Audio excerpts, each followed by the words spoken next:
Good morning class. आज जो है आप लोगों का टॉपिक है ब्रज गुणन विधि। कौन सी है? ब्रज गुणन।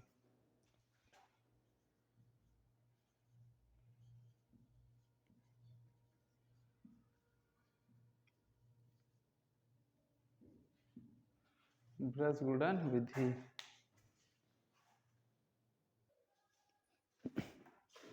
देखो इसमें पहले कंडीशंस होती हैं A1 upon A2 B1 upon B2। ठीक है, अगर ये क्या है बराबर नहीं होते हैं, क्या बराबर नहीं होते हैं। A1 A2 B1 B2 कहाँ से आएंगे? जैसे क्वेश्चन दे रखी है 2x + 3y बराबर 4 दे रखा है, तो x का गुणांक ये a हो जाएगा, y का गुणांक b हो जाएगा, और जो x और y को छोड़ के तीसरा पद होगा वो क्या हो जाएगा? c हो जाएगा। ठीक है, तो ये 1 और 2 इसलिए लिखा है क्योंकि समीकरण हमारे पास दो होंगे। ठीक है, तो समीकरण को डिनोट करके ये पहले समीकरण का A1 है और ये दूसरी समीकरण का है। तो ये जब बराबर नहीं होंगे, क्या बराबर नहीं होंगे, तो एक तो ये होगा इसका बराबर नहीं होंगे। ठीक है, तो संगत होगा। क्या होगा? संगत क्वेश्चन पूछ लेता है। क्या पूछता है? संगत। ठीक है, और इसका क्या होगा? हल होंगे। क्या होंगे इसके? हल होंगे इसके। ठीक है, कुछ ना कुछ। और इसका जो अगर हमने देखे डायग्राम ऐसे याद रखेंगे, संगत वाले का ये इस तरह से होगा। कैसे होगा कि एक इनका क्या होगा? पॉइंट होगा, एक दूसरे को क्या कर रही होंगी? काट रही होंगी। ठीक है, और दूसरी कंडीशन होगी, हो सकता है A1 और A2 क्या हो? बराबर हो। क्या हो? बराबर हो। और अगला जो पद है, तो भाई जब ये बराबर होंगे तब आगे वाले को भी तो देखेंगे C1 और C2 को, तो ये C1 और C2 उठाया, यानी ये नहीं बराबर था। अगर यहाँ पर ये नहीं बराबर है तो C1 C2 का नाम ही नहीं आएगा आगे करने का। अगर ये बराबर हैं A1 B1 और A2 B2, तो फिर C1 C2 पर जाएंगे, तो यहाँ पर एक कंडीशन होगी कि ये वाला पहले नहीं मानेंगे। ठीक है, तो जब ये नहीं वाला होगा तो ये कैसा हो जाएगा? असंगत हो जाएगा। क्या हो जाएगा? असंगत हो जाएगा। ठीक है, और इसके जो है अनेक हल होंगे। कैसे होंगे? अनेक हल होंगे। इसका डायग्राम कैसे होगा? ठीक है, इसका देखो दो रेखाएं जो हैं वो सीधे चली जाएंगी। ये क्या है मतलब? हाँ, ये कैसी रेखाएं हैं? समांतर रेखाएं हैं कि नहीं है? ठीक है, तो ये कैसी हो जाएंगी? समांतर रेखाएं भी हो जाएंगी। ठीक है, तो ये किसको याद रखेंगे? असंगत में कैसे होंगी? असंगत मतलब संगत सामान्य अलग अलग है। ठीक है, सीधी चली गई। संगत मतलब मिल रही हैं। ठीक है, वर्ड से कुछ समझ में आए तो हमने क्या कर दिया, इनको दोनों को क्रॉस कर दिया। ठीक है, इसके क्या होंगे? अनेक हल होंगे। अच्छा, यहाँ से पहला पद हमने ना बराबर किया था, यहाँ पर वो सही कर लिया। अगला स्टेप क्या हो गया? तीसरा वाला बराबर नहीं है मान लिया। अब क्या आएगा जो होगा वो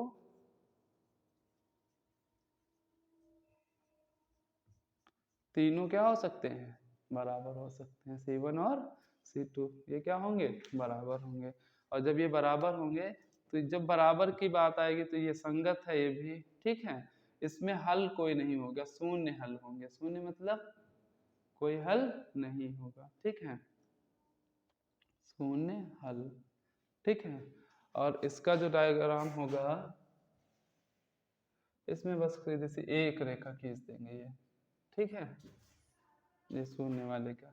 ठीक, अब देखो यहाँ से ये समझ में आएगा, अगर कोई दो समीकरणें दे रखी हैं जो हल करना स्टार्ट कर देते हैं, प्रतिस्थापन विलोपन या ब्रजगुणन किसी से भी, तो उनको कब हल करेंगे? अगर हम ये रूल्स फॉलो कर लें तो हमको पहले ही पता चल जाएगा आंसर आएगा और या नहीं आएगा। कुछ इक्वेशंस में ऐसे मान लो दे देता है, जैसे मान लो ये क्वेश्चन दे दे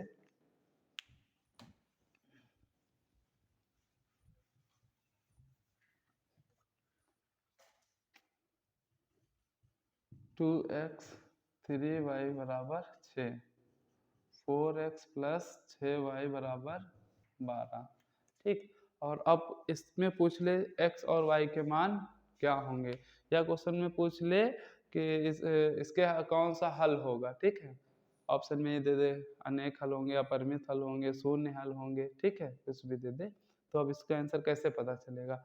अच्छा, विलोपन प्रतिस्थापन लगाओगे, टाइम लगेगा कि नहीं लगेगा। अगर हम इसको चेक कर लें, ठीक, जैसे पहले ये a1 है, ये a2 सिंपल सा है, तो 2/4 बराबर ये वाला देखें 3/6। अब इसको हम चेक कर लें ये बराबर है और या नहीं है। 2 एकम 2, 2 दूना 4, 3 एकम 3, 3 दूना 6, 1/2 बराबर 1/2। ये बराबर आ गया ना, बराबर आ गया तो हम क्या कर लें, अब तीसरा वाला भी चेक कर ले बराबर होगा या नहीं। तो हमने इस पर भी ऐसे किया, इसका कितना है 6/12 है कि नहीं, ये सही है, ये C2 हो जाएगा। 6 कम 6, 6 दूनी 12, ये भी क्या है बराबर है। यानी इस कंडीशन में इसका कोई हल नहीं होगा। हल का मतलब x और y का मान कुछ भी नहीं आएगा। ठीक है, मतलब सवाल सॉल्व ही नहीं होगा, गायब ही हो जाएगा पूरा पूरा। ठीक है, देखो ये कोई हल नहीं होगा। ठीक, ऐसे पता चल गया क्योंकि तीनों क्या हो गए हमारे बराबर हो गए। अगर जैसे ये वाला है, ये लगाते, मतलब अगर ये तीसरा वाला ऐसे कट हो जाता, ठीक है, तो इसमें क्या होते हैं अनेक हल होते हैं, यानी इसके आंसर्स आएंगे, फिर हम उनको किसी भी विधि से लगाते हैं। ठीक, तो ये वाला चीज फॉलो कर लेंगे पहले, तो हमको आसानी से पता चल जाएगा। अब देखो इसी क्वेश्चन को इसके हल क्यों नहीं है भाई, ऐसे पता कर लिया है। अगर हम इसमें विलोपन लगा दें, विधि कौन सी लगा दें, विलोपन विधि लगाएं। विलोपन के लिए क्या करें, इसको बराबर करें तो कितने से गुणा करा दें, 2 से करा दें, 2 दूना 2 3 2 छन। अब समीकरण ये दोनों बन गए। अगर हम इनको घटाएं, ठीक है, क्या करें घटाएं, ये माइनस, ये भी माइनस, ये भी minus, plus minus plus minus plus minus, कहीं एक्स वाई कुछ बच रहा है। अगर एक्स वाई बचता तब तो कुछ उसका आंसर आता कि नहीं। तो देखो क्या हो रहा है, कोई हल नहीं है। वही इस क्वेश्चन में बताया है कि क्या है, कोई भी हल नहीं है। और इतना सॉल्व करोगे तो एक्स्ट्रा ही तो बढ़ोगे भाई जब पूछेगा क्वेश्चन में। तो इसके क्वेश्चन तुम्हारे पास ऐसे आएंगे, इक्वेशन दे देगा और पूछेगा संगत असंगत बताइए क्या। जैसे ये संगत असंगत, ये 3 कंडीशंस हैं, तो तुम कैसे पता करोगे जब उनकी तुलना करोगे इस तरह से समीकरण से। ठीक है,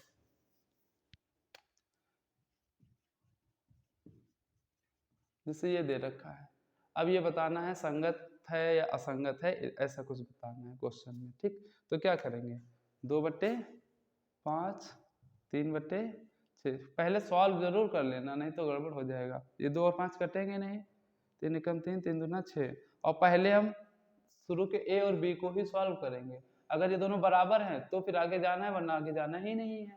ठीक, तो ये बराबर लगाया 1/2, क्या ये एक जैसे हैं, नहीं है, तो ये क्या हो गया कट हो गया। और कट हो गया तो ये कौन सा आ गया, तुमको याद हो जाना कि पहली कंडीशन थी, पहले वाले को हमने संगत माना था।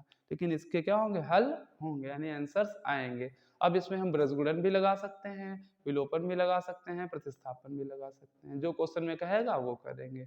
इसको यूज करके हम ये चीजें बता सकते हैं।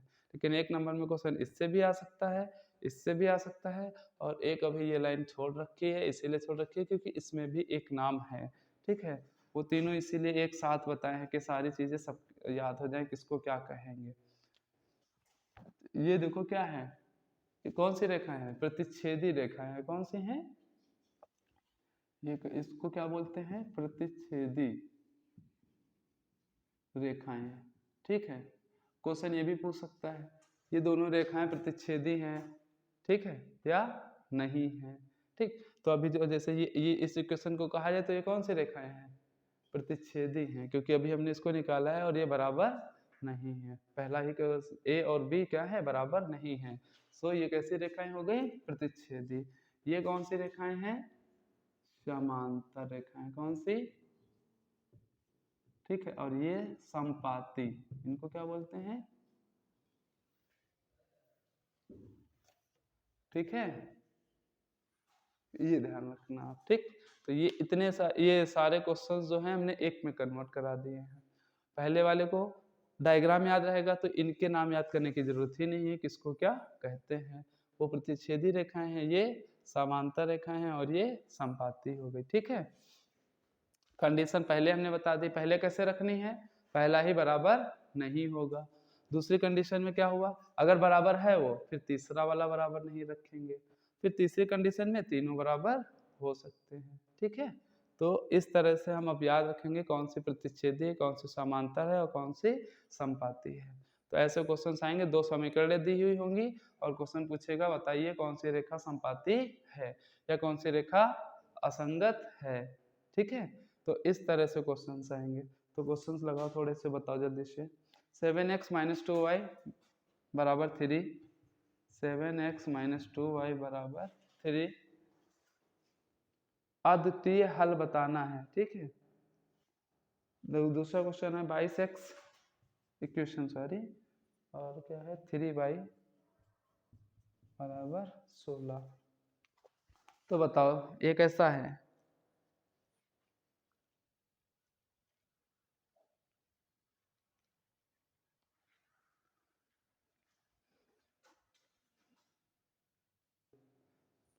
तो इस इक्वेशन में देखो क्या है, इसकी तुलना करेंगे, ठीक है। समीकरण हमारी क्या है, जो मेन समीकरण थी जिससे तुलना करते हैं, ax + by बराबर c। तो देखो x का गुणांक क्या है 7, तो ये क्या हो गया a1 बराबर 7, ठीक है।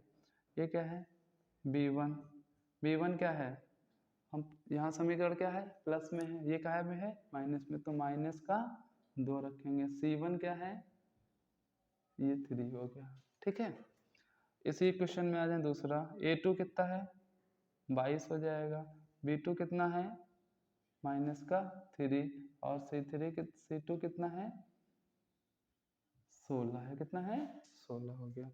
अब जब क्वेश्चन सॉल्व करेंगे तब इस तरह से करेंगे, ठीक है। लिखेंगे a1, सॉरी, अब a1 का फार्मूला चाहो तो ये फार्मूला लिख सकते हो पहले स्टेप में, पेपर में एक ही क्वेश्चन आएगा तो फार्मूला लिख लेना। यहाँ पर जब सॉल्व करते हो तो फिर उसको शॉर्ट में डायरेक्ट करो, ठीक है। तो जल्दी से प्रैक्टिस होगी। 7/22 बराबर का निशान लगाया, अगला क्या है -2/-3, माइनस माइनस कैंसिल हो गया। अच्छा ये क्या कटेगा, अगर यहाँ पर 21 होता तो 7 × 21 कट जाता, तो 1/3 आता, लेकिन तब भी बराबर नहीं होता क्योंकि यहाँ 2/3, तो ये क्या हो गया बराबर नहीं है। और पूछा क्या है हमसे, अद्वितीय हल है और या नहीं है। तो इसमें अनेक हल लिखा था, इसमें शून्य हल था, इसमें केवल हल था, तो इसी पे हमको जाना था, ठीक है, क्योंकि इसी में आगे जुड़ गया था ये अद्वितीय हल, ठीक। तो संगत वाले को क्या कहते हैं, अद्वितीय हल भी कहते हैं, ठीक है। क्लियर हो गया। तो इस टाइप से क्वेश्चंस लगाने हैं तुम लोगों को। अब इस पर ब्रज गुणन विधि के जो सूत्र है उसके द्वारा कैसे लगेंगे वो नेक्स्ट अभी स्टार्ट कर रहे हैं।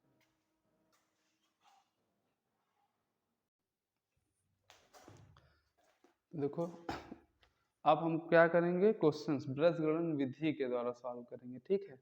तो पहले तो जो इसका फार्मूला है वो देख लो, क्या होता है x बटे, ठीक है, बराबर y बटे में रख लेंगे, ठीक है। और तीसरी कंडीशन में आगे क्या होता है, जो अचर पद जो रह जाते हैं एक्स वाई को छोड़ देंगे, जो बच जाएगा वो वाला पद, ठीक है। तो देखो पहले इधर देख लेते हैं, फिर इसमें क्या करेंगे, अगर हमको ऐसे फार्मूला याद करना हो तो याद कर लेंगे, ठीक है कि ये होता है। उसके बाद लिखना देख लो, जैसे हमने शुरू किया बी से शुरू होता है, किससे, बी से, ये क्या हो गया b1 हो गया, ठीक है। उसके बाद लिखेंगे c1 लिख लेंगे, उसके बाद क्या लिखेंगे a1 लिख लेंगे, ठीक है। उसके बाद क्या लिखेंगे, जहाँ से शुरू हुआ था वहीं पे समाप्त कर लेंगे, क्या हो जाएगा b1 हो जाएगा, ठीक है। ये 4 संख्या में फिर 1 लिख लेते हैं,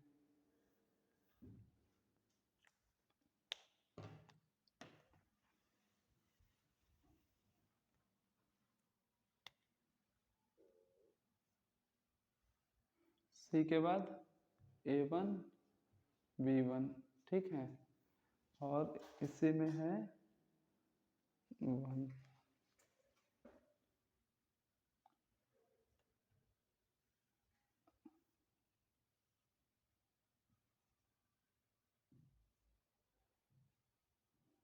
इनके मिडिल में रखेंगे क्योंकि इस y के लिए इधर इन दोनों से बनेगा, 1 के लिए इन दोनों से बनेगा, x के लिए इन दोनों से बनेगा, ठीक। यही क्वेश्चन क्या करेंगे, नीचे भी कर लेंगे दूसरे समीकरण के लिए। वो क्या हो जाएगी, b2 c2 a2 और b2 हो जाएगा, ठीक है। तो तुमको क्या याद रखना है कि b से स्टार्ट होगा, कहाँ से, b से स्टार्ट होगा, बी सी ए, ये ठीक। फिर उसके बाद क्या होता है, क्रॉस मल्टीप्लाई हो जाती है इस तरह से, ठीक है, ठीक। नीचे वाला आएगा वो माइनस में होगा, क्या होगा, माइनस में। यानी अगर हम देखें यहाँ से x के लिए ये दो हुए कि नहीं हुए, y के लिए ये दोनों हुए और 1 के लिए ये दोनों हुए, ठीक है। यानी एक जो है x में भी जाएगा और y में भी जाएगा, और y वाला ये a जो है y में भी जाएगा और 1 वाले पद में भी, अचर वाले में भी जाएगा, ठीक। तो देखो क्या लिखेंगे, x लिख लेंगे। अब यहाँ से हम तोड़ के अलग अलग कर सकते हैं, ठीक। यहाँ बराबर लगा लेंगे, x की चीजें हम अलग लिख लेंगे, क्योंकि क्या है b1 है, क्या आ जाएगा साथ में c2, इनटू में होगा कि नहीं, दोनों होगा। अब ये नीचे से ऊपर ले जा रहे हैं तो हम क्या लगा देंगे, माइनस लगा देंगे, b2 c1 हो जाएगा, ठीक। बराबर लगा लिया, y के लिए क्या हो जाएगा formula, c1 a2 a1 c2 हो जाएगा, बराबर 1 के लिए a1 b2 और b1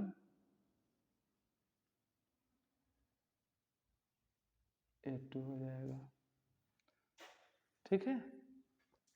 तो अगर वैसे ये इसको लिख लोगे उसके बाद ये लिखोगे तो ज़्यादा बेटर रहेगा, याद करने के लिए प्रैक्टिस करोगे तो ये भी याद हो जाएगा। b1 b2 पहले रहेंगे, यानी b और c साथ में रहना है, ठीक है। शुरुआत कहाँ से करेंगे, अगर इसको ना याद करके यहाँ से याद करें तो 1 के बाद 2, फिर यहाँ पर जस्ट उसका उल्टा 2 और 1। यहाँ पर भी देखो c और c एक साथ हैं, आगे क्या आ गया, c के बाद a, क्योंकि वो पहले याद रख रहा है। b के बाद क्या आएगा, c के बाद a। तो जब x वाला करेंगे तो b और c के साथ कंपैरिजन करेंगे, और जब y वाला करेंगे तो c और a अगला आएगा, और जब अचर पद का करेंगे तो a और फिर लास्ट में क्या आ जाता है, b फिर से आ जाता है, तो दोबारा a और b का हो गया। या ऐसे याद कर लो, x में b और c रहेगा, y में c और a रहेगा, और 1 में a और b रहेगा, ठीक है। दूसरा जो नीचे ये 2 और ये 2 कैसे याद रखने हैं, 2 कहाँ रहेगा भाई, बाद में, ये नीचे से आया है ना, और जो माइनस वाला है ये ऊपर ही था तो वो ऐसे रहेगा, और नहीं तो सबसे अच्छा ये वाला है, ये इजी रहेगा। क्वेश्चंस जब करो तो इसी से तुरंत करते रहो, ठीक है। देखो क्वेश्चन जैसे 2x + 3y = 7, क्वेश्चन क्या है, 2x 3y = 7 हो गया। अगला है 6x + 5y = 11, 6x + 5y = 11, ठीक है। ब्रज गुणन विधि से इसको सॉल्व करना है, किससे, ब्रज गुणन। तो सिंपल सा याद रखना, x ऊपर रहेगा, ठीक, नीचे अब क्या रखना है हमको, ये याद रखना है, ठीक है। लिख लेंगे b1, b के बाद c आता है, और इधर b2 c2 हो जाएगा। अच्छा बराबर लगाएंगे, जब हम सॉल्व करेंगे क्वेश्चन, ठीक है, तो इधर हम y वाला ना लेकर के ये वाला लेंगे, अचर पद वाला। इसको क्यों लेंगे, क्योंकि हमको जैसे यहाँ पर क्या है, अब x का मान आएगा कि नहीं आएगा, अगर हम इधर y वाला ले लें तो x और y दोनों आ जाएंगे, तो मान निकलेगा कहीं, नहीं निकलेगा। तो जब अगर y का चाहिए होगा तो y और ये अचर पद ले लेंगे, क्योंकि यहाँ ऊपर तो कुछ नहीं होगा ना हमारा।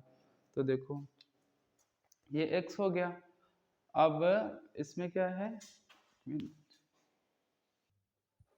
देखो ऊपर 1 हो गया, अगला उठाना है, तो अब यहाँ पर हम a से स्टार्ट करते हैं ना अचर पद को, तो A1 हो गया, इधर लास्ट में क्या आता है B1 आता है, इधर A2 B2 ऐसे निशान बना दोगे तो अच्छी बात नजर आएगा, दूर से फार्मूला नजर आ जाएगा।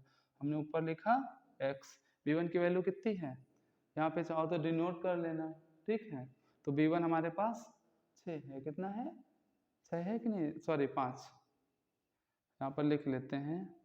A1 कितना है 2 है, B1 कितना है 3 है, C1 कितना है 7 है, ठीक। A2 कितना है 6, B2 C2 11 हो गया, ठीक। तो यहाँ से अब देखते हैं, B1 की जगह क्या रख लिया 3 और C2 यहीं पे साथ में इनटू में लिखे ले रहे हैं, अब ऐसे नीचे नीचे नहीं लिखेंगे, ठीक है, ध्यान रखना। तो C2 कितना है 11 है, तो ये 11 हो गया, माइनस ये B2 पर जाएगा, B2 कितना है 5 इंटू C1 से हो रहा है, C1 कितना है 7, क्लियर हो गया, इतना बराबर लगा लें, A1 लिख लें, A1 कितना है 2 है, इंटू B2 5 और A2 कितना है, ये ऊपर जाएगा तो 6 और B1 कितना है 3 है, कितना हो गया। अब देखो देखो x ही तो बचा ना, बाकी तो सब संख्या हो गई कि नहीं हो गई, तब x आराम से ये यहीं रखना ही है, कुछ करना ही नहीं है, x बटे 11 थे 7 पंचे 35, 2 पंचे 6 अब इसको सॉल्व करेंगे तो देखो क्या आएगा, x ऊपर ही है, 33 में से 35 गया, माइनस का 2 बचेगा, इस तरफ क्या बचेगा प्लस माइनस माइनस, माइनस का 8 बचेगा, माइनस माइनस कैंसिल हो जाएगा, ये 2 ऊपर भेज दो या फिर ऐसे ही काट दे नीचे नीचे, 2 चौके, तो x का मान कितना आ गया 1/4 आ गया या नहीं आ गया। तो देखो हमको कुछ नहीं, खाली बस यही वैल्यू निकालनी है, और ये सबसे सरल है, जैसे विलोपन में जाए प्रतिस्थापन में जाए उसमें काटना पीटना ये सब करना पड़ रहा है, यहाँ पे हमको खाली ये विधि लगाओगे बेटर रहेगा, सबसे सरल विधि है एक हिसाब से, क्योंकि फार्मूला हमको बस ये याद रखना है, बी से शुरू करना है, बी और सी, एक्स वाला चाहिए तो बी सी रखना है, और वाई वाला चाहिए तो सी के बाद आगे सी और ए चाहिए, ठीक है, और जब अचर पद वाला लेना है तो ए और बी चाहिए, ठीक। अब जैसे y वाला चाहिए, कौन सा चाहिए y का मान, तो देखो अच्छा ये वाला तो देखो हमारा वही रहेगा, तो वही क्वेश्चन है, ठीक है, ये तो वही रहना चाहिए, बार बार नहीं नोट करेंगे। तो y हमने ऊपर लिख लिया, y का फार्मूला किससे याद करना है बी सी, अब सी और ए रहेगा, ठीक है, तो C1 ऊपर हो गया, A1 ऊपर हो गया, C2 नीचे हो गया और A2, ये हम ऐसे कर देंगे, ये वाला वही रखना है, तो ये आ गया y, C1 कितना है, अगर ये डिनोट कर लोगे तो ऐसे देखने से कंफ्यूज नहीं होगे, तुरंत यहाँ से देखोगे तो ज्यादा तुरंत मतलब सवाल गलत नहीं होगा, ये 7 हो गया और इंटू A2 कितना है 6 हो गया, माइनस C2 11 हो गया और इंटू A1 कितना है 2 है, तो कितना आ गया 7 42, 11 दूना 22, तो घटाओ कितना बचेगा 20 बचेगा, तो y बट्टे 20 बराबर माइनस का 1/8, ठीक, तो 20 ऊपर आ जाएगा कि नहीं आ जाएगा, तो देखो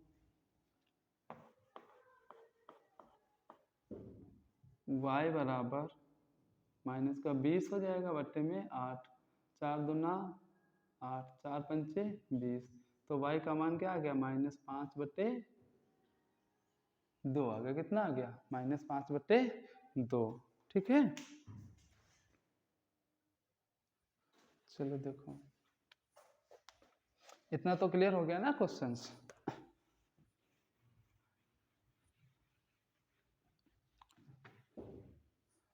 अब देखो इसमें जब हम ये ए बी सी की तुलना करते हैं तो जो समीकरण है बराबर में 0 रख के तुलना करेंगे, किससे करेंगे 0 रख के, यानी इसको किधर लाना होगा ये ऐसे इक्वेशंस होगी, ये प्लस होगा और ये प्लस होगा, इधर क्या होगा 0 होगा, ठीक। अब जैसे ये इक्वेशन दे रखी थी, तो जब ब्रज गुणन लगाएंगे तो बराबर में क्या रखेंगे, 0, यानी इसको किधर लाना है हमको, इस तरफ उठा के लाना है। तो ये समीकरण हमारी देखो क्या बनेगी, 2x 3y 7 इधर आएगा तो इधर क्या बचा, 0 हो जाएगा। ये क्या है, 6x + 5y - 11 बराबर 0। तो जो अब ये C1 और C2 की वैल्यू है ये कहाँ में होंगी, माइनस में रहेंगी। यहाँ देखो ना माइनस लगा है, -7 और -11। ठीक है, तो इतना चेंजेस कर लेना कि जब हम तुलना करेंगे तो किससे करेंगे, बराबर में 0 होना चाहिए ब्रज गुणन में, बस ये याद रखना। अगर कोई संख्या उधर दे रखे तो उसको इस तरफ ले आना। ठीक, क्लियर हो गया।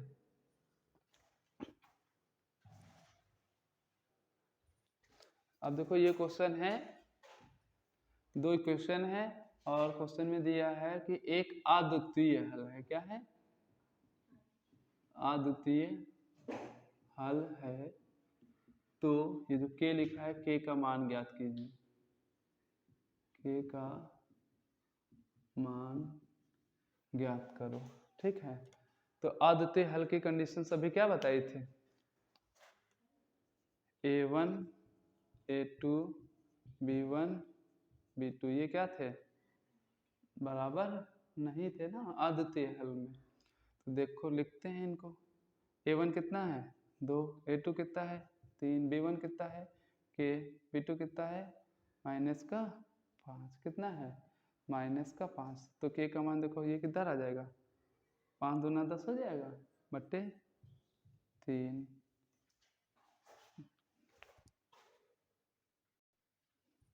ठीक है, ये नॉट इक्वल टू चल रहा था ये, यानी -10/3 को छोड़ करके बाकी सारे वास्तविक मान होंगे।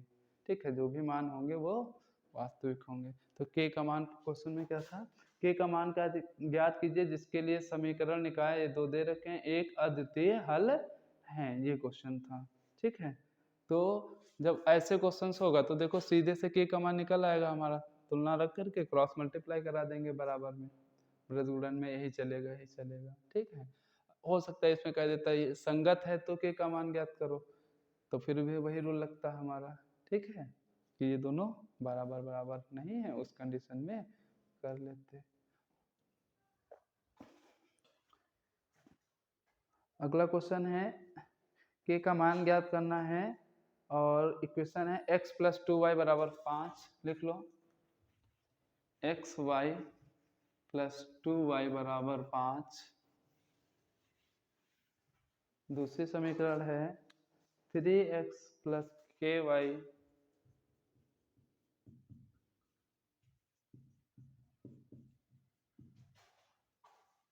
-15, क्या है -15 है।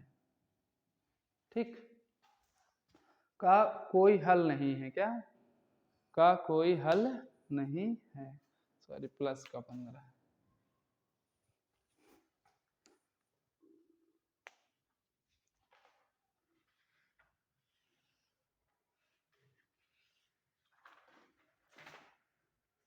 तो अब निकाल के दिखाओ k का मान।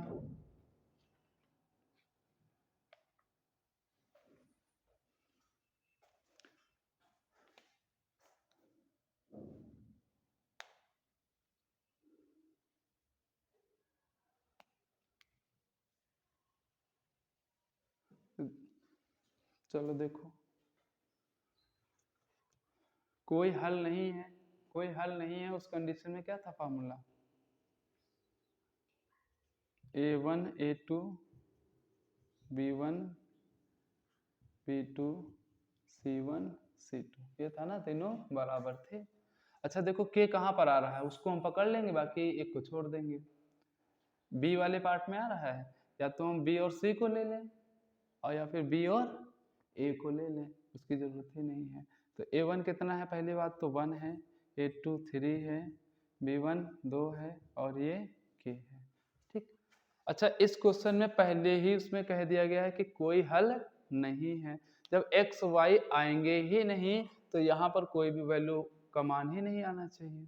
ठीक है, यानी कुछ उसका हल होगा ही नहीं, यानी k का मान संभव ही नहीं है कि कुछ हो सके। भाई मान लो हम 3 रख दें, ठीक है, तो यहाँ पर क्या हो सकता है, 3 कुछ नहीं हो सकता है। ठीक है, देखो यहाँ पे 1/3 है तो यहाँ पर 6 ही हो सकता है। क्या हो सकता है, 6। और 2/6 आएगा इस तरह से, 2 एकम 2, 2/3। ये 1/3 है तो ये भी तो 1/3 होगा, ये भी 1/3 होगा। इसकी कंडीशन यहाँ पर क्वेश्चन पहले ही कह दिया है कि क्या है, कोई हल नहीं है। कोई हल नहीं है का मतलब तीनों क्या होने चाहिए, बराबर होने चाहिए। और यहाँ पर केवल और केवल 6 ही आ सकता है। क्या आ सकता है, 6। तभी तो 2 3 6 होगा, 1/3 आएगा। 6 के अलावा कोई भी संख्या नहीं आ सकती है। तो ये देख लो, के 1 बन जा, के 3 दूना 6 हो गया। लेकिन ये संभव नहीं है, लिख देंगे क्यों, क्योंकि इसमें क्या है, कोई भी हल नहीं है। ठीक है, तो ये ऐसे देख लेंगे, 6 तो आ रहा है ना। क्लियर हो गया कि नहीं। बाकी ऐसे देख करके भी बता सकते थे कि के का मान क्या होगा, 6 होगा, क्योंकि इसका क्या होता है, तीनों बराबर होने चाहिए। तो चेक कर लेते, ये 1/3 है, इसको काट देंगे, ये भी 1/3 आ जाएगा। ये नहीं आ रहा, ये किस कंडीशन में 3 यहाँ पर आएगा, यहाँ पर 2 है, 2 से किसको काटोगे, जो 3 आएगा, 6 को काटोगे तो वो 6 हो गया। और बाकी तो हमने जिस तरह से बताया, जो पूछा जाए उसको ले लेना, उसके चाहे इधर वाला पता हो या इधर वाला पता हो। ठीक है, तो उसको हमने उठा लिया जब तीनों बराबर थे, तो 6 आ गया कि नहीं आ गया। तो इस तरह से भी क्वेश्चन हमसे पूछेगा। ठीक है, तो हम कोई भी बीच में अगर पॉइंट दे रखा है और निकालना है तो समझ लेना फिर हमें ब्रजगुणन वाले रूल में ही जा करके निकाल पाएंगे।